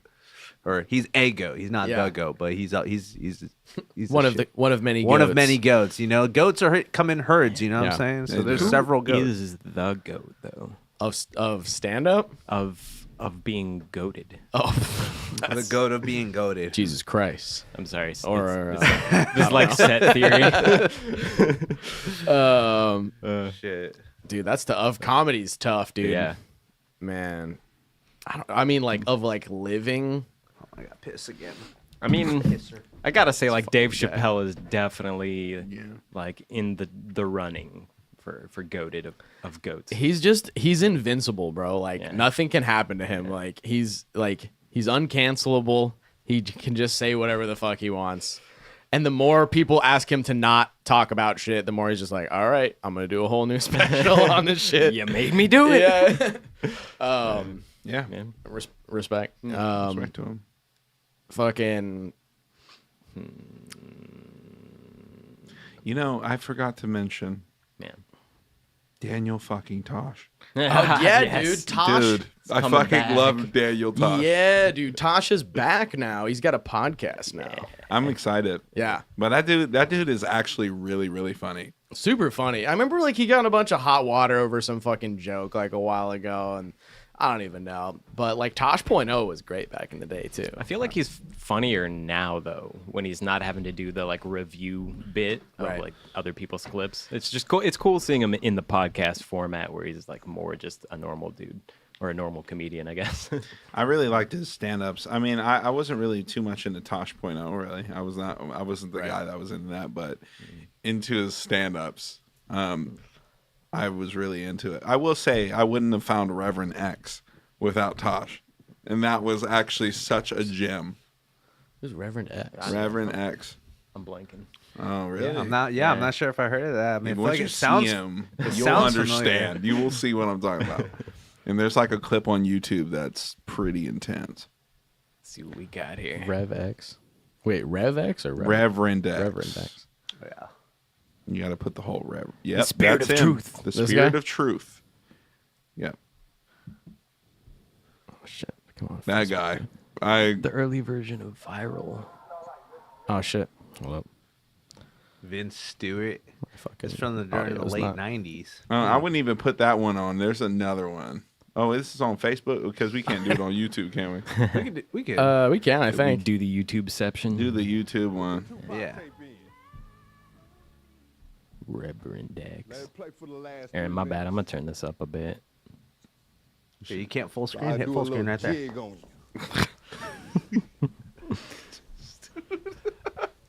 What? Is this like public access? Turn it up. Yeah, 97 You heard the man in turn LA. it up? And he was like, Yeah, we wanted to fucking. Copyright, That's hella copyright. funny. Yeah, maybe the Yeah, Snoop if it's Dogg licensed like music, that's We'll just it's not the real instrumental. But I know you want to pay him to your master Gilmo, but ties enough and you can send him to the number, to the address that'll be showing up in here. And God will do it himself then. I don't know. I fucking me. We might my get God. fucking. We Yeah, might get just 'cause- copyrighted yeah. for the fucking. for the beat, for the Tupac beat. But I that didn't know looks it was about- hilarious, though. I know, Yeah, you dude. gotta That looks watch like it. I gotta look into that, dude. Hell yeah. Shit. what about like Cat Williams? Dude, I know he had like Cat a Cat Williams Williams was vibes fucking too. great, yeah. Dude, the Cat Williams with the Rick Ross song. Do you remember that bit where he's like, please, sir, turn that off. Do not play it again. He's like, but that song slaps though. I'll be in the car sometimes and I'll be like hustling, and that was a classic. He's like, stop, do not turn it on again. I told you. And then too, he's all like, but yeah, that's how I feel when I'm hitting it with my girlie. I'll be like hustling. And it's like Cat Williams for me has been hit or miss, but Yeah. when he was wearing that green outfit, yeah. that was all hits. Well, Yeah. dude, Was this pre or post Illuminati? Because he went on like that massive hiatus or whatever, and they were trying to like the whole like news media was trying to disparage his character and all that. well, remember he was like smoking crack Was with he? Didn't he, with, like, he with sto- Suge Knight. Suge Him Knight. and Suge Knight were like going on a Can't make fucking this shit up. yeah. Him and Suge Right. Knight. Stealing yeah. shit. Yeah, they were like hitting and like Suge Knight got in a fight with some fool at the mall and like They were like stealing cameras. I ain't gonna lie. When you start like putting 15-year-olds in headlocks and putting that shit on the gram, like there's nothing that I want to say or do or affiliate with you at all. Like, well, no. dude, Reasonable. the funny thing about Suge Knight getting in a fight at the mall, whatever, was someone was like, "Oh my God, it's Suge Knight. I'm a big fan, but I'm gonna beat your ass. You deserve it." And like they started fighting in the mall, like because someone was like, "I'm gonna fuck you up, Suge Knight." That's the truest fan right there. They're like, he's like, "I'm separating the art from the artist, and you're fucking need to get your ass beat." You know, that man was low key asking for a death wish though. That guy's insane, bro. Yeah.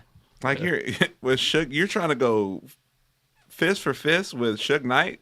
Yeah, right. Suge ain't gonna do with the fists. He's gonna take the car, the gat, the something. Right. Suge Knight is like a kingpin, you know, like on Right. Daredevil, bro. He just like will whoop your ass in the suit. Well, shout out to that man's bravery. I think we all yearn to have that courage at one point in our Yeah, life. to swing on Suge Knight, bro. I would not do that. The It's like- bigger man than me. It's like the prince that really wants to save the princess. And they'll do anything. Kind of like, what was it, when Prince Charming when Shrek went into the fucking castle to get Vito. Same vibe, bro. All right, let me ask you something. What's better, Shrek 1 or Shrek 2? Shrek 1. Shrek 1. Shrek 1. Goated. Come on. Yeah, man. I mean, I don't know. Some people, there's a big, huge fan base of Shrek 2 that will die on that hill. They're wrong. I don't know how you can say that anything is better than the origin story, though. Right. Like that's. Well, it's an expansion. A lot of people say Empire Strikes Back is better than New Hope, and I would actually kind of agree. That's probably true, but that's not Shrek we're talking about here. Yeah. I mean, honestly, though, I have a very wild opinion about Star Wars, though. Let's hear it. I mean, episode 3, in my opinion, is the best. Out of all 9 of the series, it is the best episode. I agree, bro. It is the prequel movie. To be honest, I'm like, Yeah. you don't need to watch either of the other ones. To be honest, like, in relation to the first movie, you can just watch that one. That's it. And Yeah. I'm actually think like 4, 5, and 6 should be redone. Ooh, now that's a hot take. Yeah. Yeah, no, I know. I'm serious. Like, I understand, like, for the culture and shit. I'm talking about, like, I felt like right after 3, they should have redid 4, 5, and 6.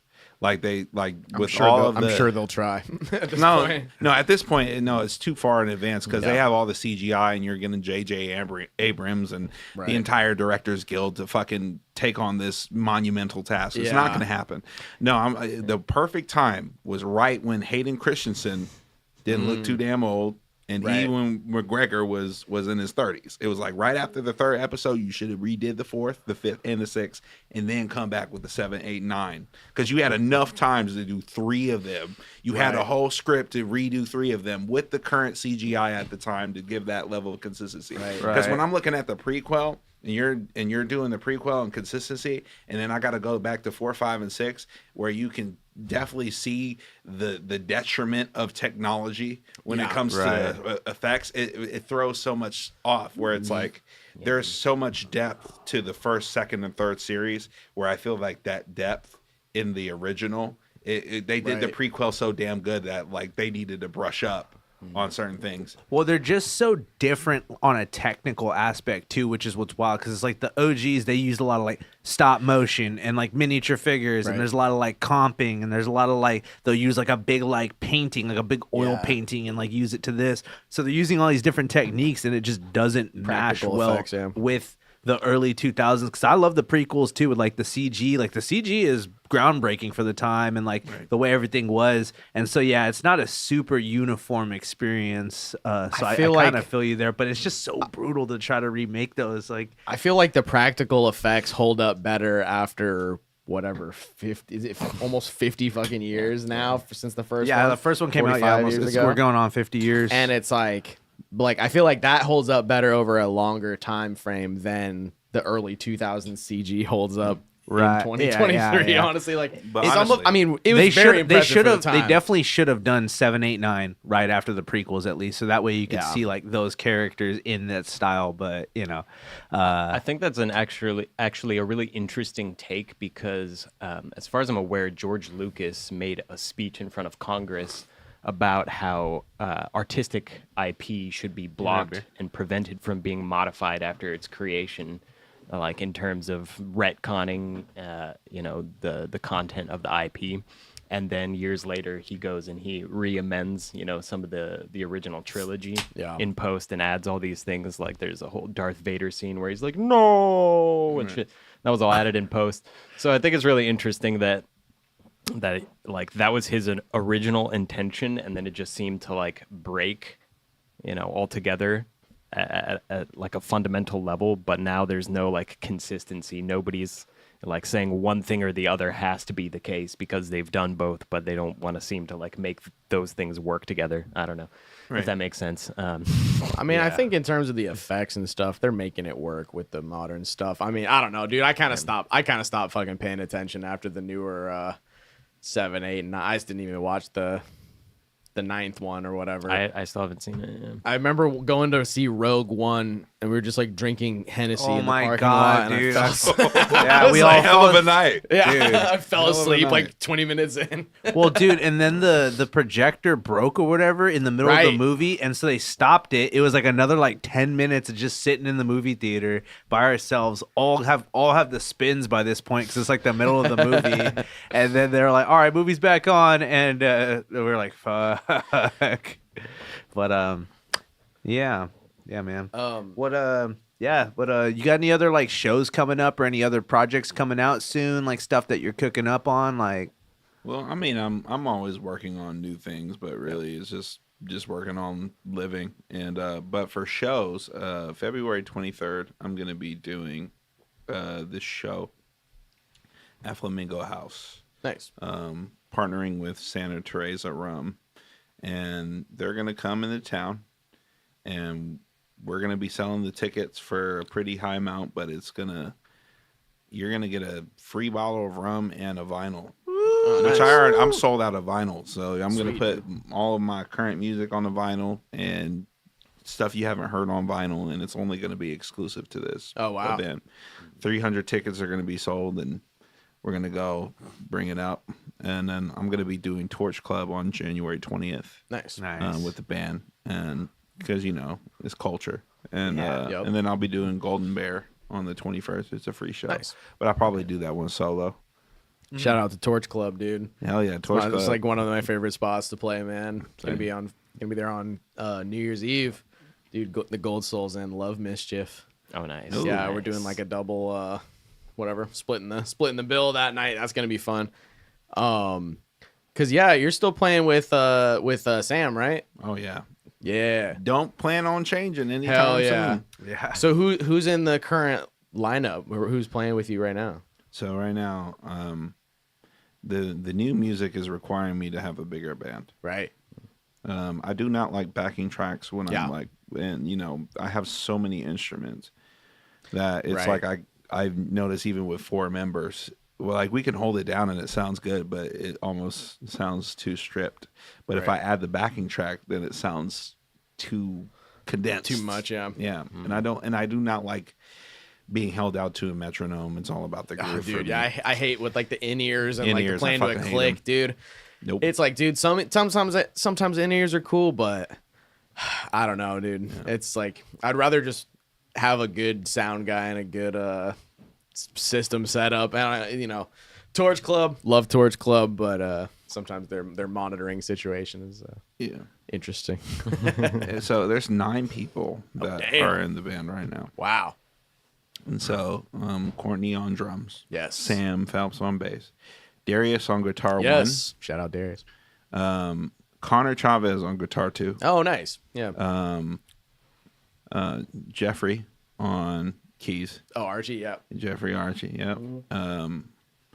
Jimmy Tor on flute. Fuck yeah, dude. Yeah. I didn't know Jimmy was like such a beast at flute too. I just only had known him as a drummer. Like, and anytime I've played with him, it's been like he's on drums, and I was like, oh shit, boy's just rocking on flute. Yeah, yeah. And then there's Mariah Wenzel on the vocal. Oh yeah. And also Alicia.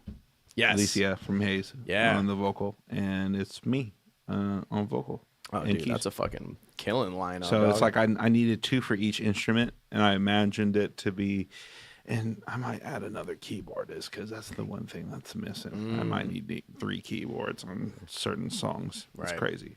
You really are on your conductor shit, bro, with that vibes. You're like, here's the whole lineup, and like you're the head of it. Like that's sick. You're the Philharmonic, man. I mean, my thing is that it's a lot to pay 9 to 11 people properly.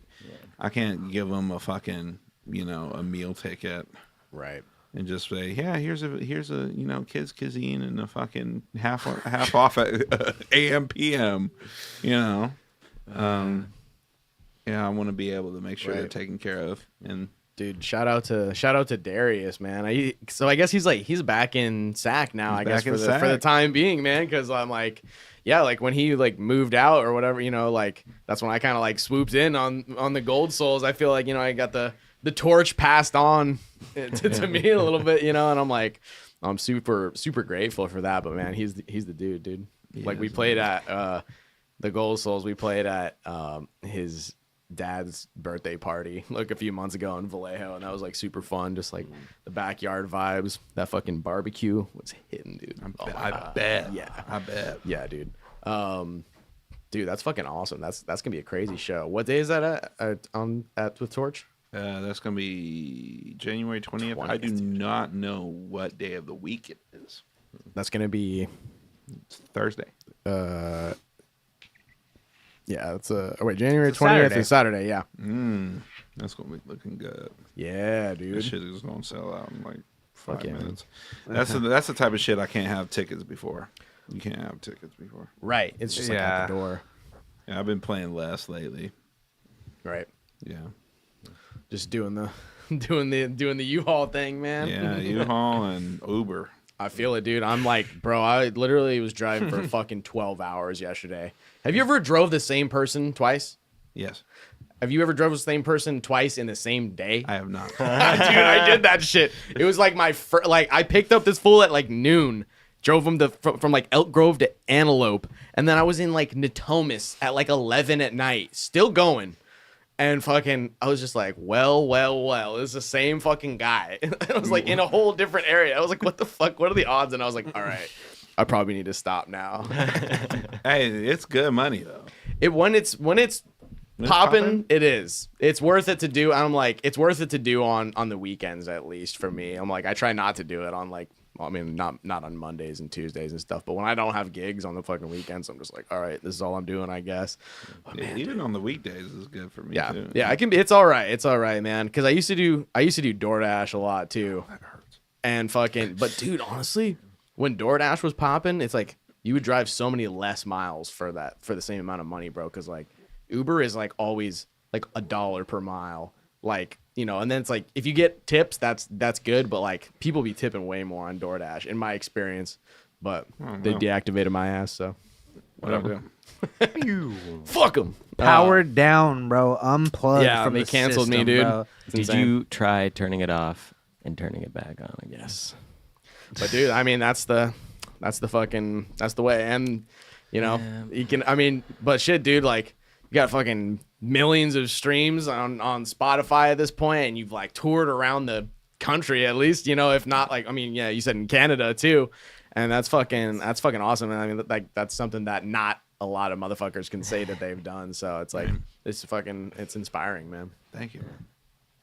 But just know to all those people out there that are still working fucking jobs, it's like it's like you can, but that I have artistic, pursuits that they want to go after. It's like you can do it. You can fucking do it. And I think honestly, this is probably one of the best times in history for like middle class, quote unquote, musicians or like entertainers. It's like you actually can do it, or at least like part time. Like you can be like a musician that like goes out and like does the fucking thing. You might not be a fucking millionaire off the shit, but like you can make it work for you in a way that you've not been able to back in the past. I mean, if we were all trying to do the same shit 20, 30, 40 years ago, it's just like a whole different game with like you got to deal with labels and you got to deal with all these different things, and you got it's like everything's about radio. You got to go on the radio, you got to get on like fucking late night shows and morning TV and and do all this bullshit. But it's like there's never been a time with less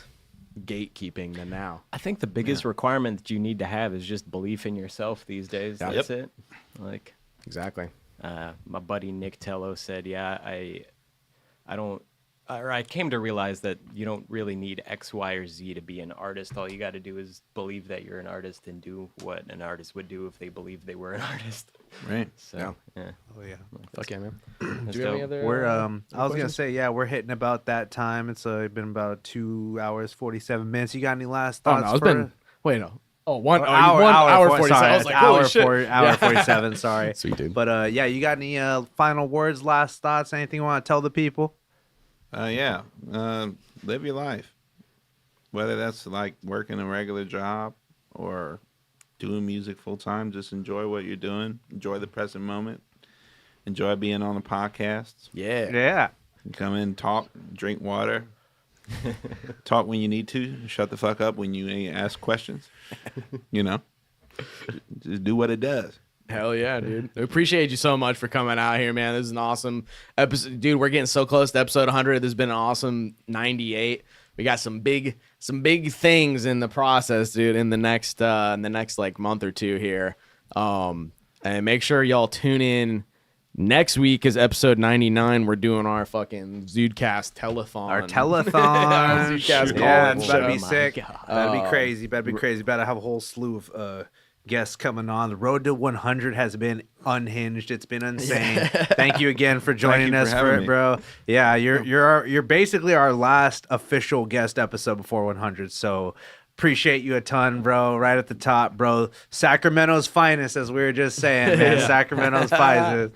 All right, that's been ZUDECAST number 98, ladies and gentlemen. We are out of here. Thank you for everybody who tuned in. Like, comment, subscribe, and we will catch you in the editing room. Right on, y'all. Peace, Later, y'all. y'all.